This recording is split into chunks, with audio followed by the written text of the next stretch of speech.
Assalamualaikum anak-anak, selamat datang di channel YouTube Mem Erni.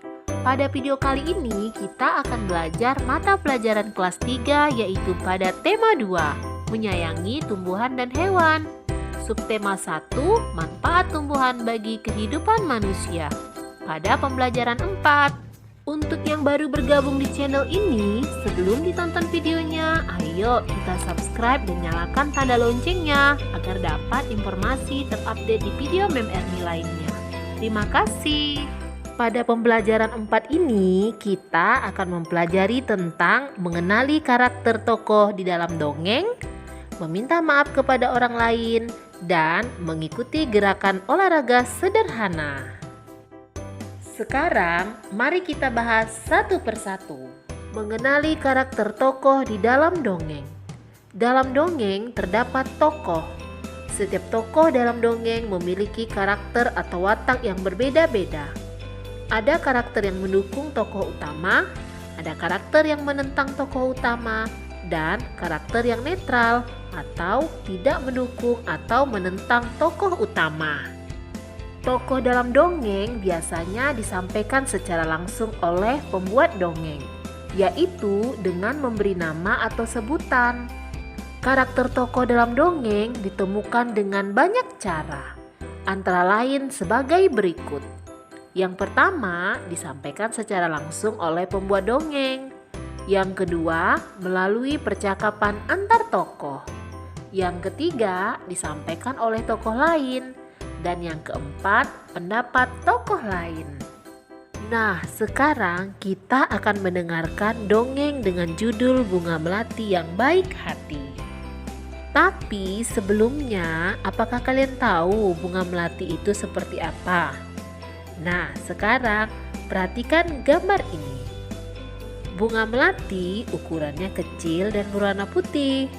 Baunya harum dan menyegarkan. Bunga melati digunakan dalam tradisi suku-suku di Indonesia. Berbagai suku menggunakan bunga melati dalam pernikahan dan tari. Nah, sekarang mari kita dengarkan bersama-sama dongeng Bunga Melati yang Baik Hati. Di taman bunga kerajaan, tumbuh berbagai macam tanaman bunga yang bunganya sangat indah. Para putri senang sekali memandang dan menciumi bunga melati. Hal ini menimbulkan kecemburuan dari bunga-bunga yang lain. Putri pertama berkata, "Wah, indah sekali bunga-bunga di taman istana ini." Putri kedua berkata, "Hei, lihat bunga melati itu. Warnanya putih bersih dan harumnya semerbak memenuhi taman ini." Putri pertama berkata lagi, aroma melati memang harum. Aku sangat menyukainya."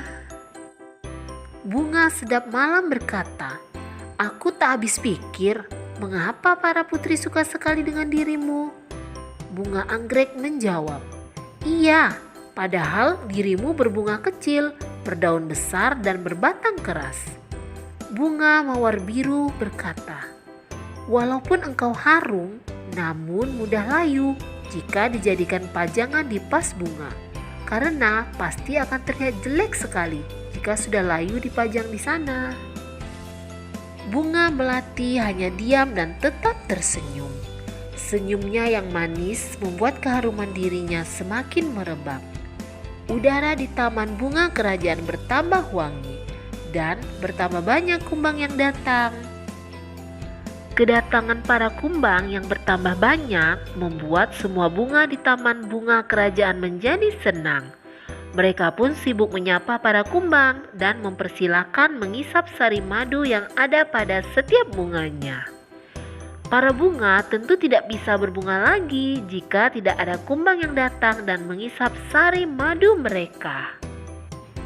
Bunga sedap malam dan bunga yang lainnya kini telah mengerti kenapa bunga melati sangat wangi sekali.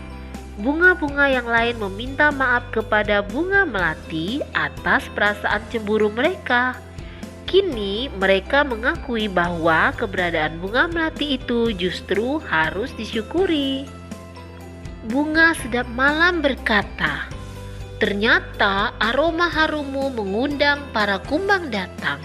Tanpa dirimu, taman ini akan sepi dari kumbang-kumbang. Maafkan aku, Melati. Bunga anggrek juga berkata, aku juga mau minta maaf, Melati. Selama ini aku iri padamu. Ternyata keberadaanmu sangat bermanfaat untuk kami. Bunga mawar biru berkata, selama ini aku juga berburuk sangka padamu, Melati. Aku minta maaf ya. Bunga Melati menjawab, aku sudah memaafkan kalian teman-teman. Sekarang kita bisa berteman tanpa ada prasangka buruk. Cerita ini diadaptasi dari dongenganak.net. Nah, sekarang tulislah 4 tokoh yang ada pada dongeng beserta dengan karakternya. Kerjakan di buku latihan ya, atau tulis di kolom komentar. Perhatikan gambar berikut ini. Suatu hari, Dayu sedang merasa bingung. Ia telah memecahkan pot bunga kesayangan ibu. Ia ingin meminta maaf kepada ibu, tetapi takut dimarahi. Bagaimana seharusnya Dayu bersikap? Dayu seharusnya segera meminta maaf kepada ibunya dan menceritakan tentang kesalahan yang telah dia perbuat. Dengan segera meminta maaf, hati Dayu akan terasa tenang. Pernahkah kamu melakukan kesalahan? Apa yang kamu lakukan saat setelah melakukan kesalahan? Benar, ketika kita melakukan kesalahan, sebaiknya meminta maaf. Dengan meminta maaf, kita akan merasa lega. Hubungan dengan orang lain akan tetap baik. Untuk meminta maaf diperlukan keberanian. Anak-anak pemberani akan meminta maaf jika telah melakukan kesalahan. Minta maaf sebaiknya diucapkan dengan tulus dan ikhlas. Meminta maaf juga diucapkan dengan sungguh-sungguh dan niat baik untuk tidak akan mengulanginya lagi. Meminta maaf merupakan salah satu perbuatan terpuji yang sesuai dengan pengamalan sila kedua Pancasila. Nah, sekarang mari kita ikuti gerakan olahraga sederhana. Yang pertama, badan berdiri tegak. Yang kedua, rentangkan tangan ke samping.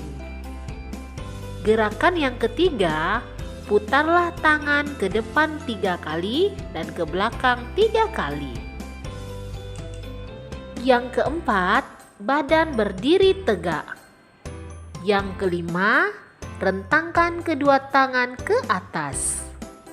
Yang keenam, liukan badan ke samping kanan dan kiri. Yang ketujuh, liukan badan ke kanan atas, lalu liukan badan ke kiri atas. Yang kedelapan dan kesembilan, liukan badan ke atas atau melentingkan badan. Nah, itulah gerakan olahraga sederhana yang dapat kalian praktekkan di halaman rumah. Demikianlah materi yang sudah disampaikan. Semoga penjelasannya bermanfaat untuk kita semua. Semangat belajar, semangat pintar. Thank you for watching.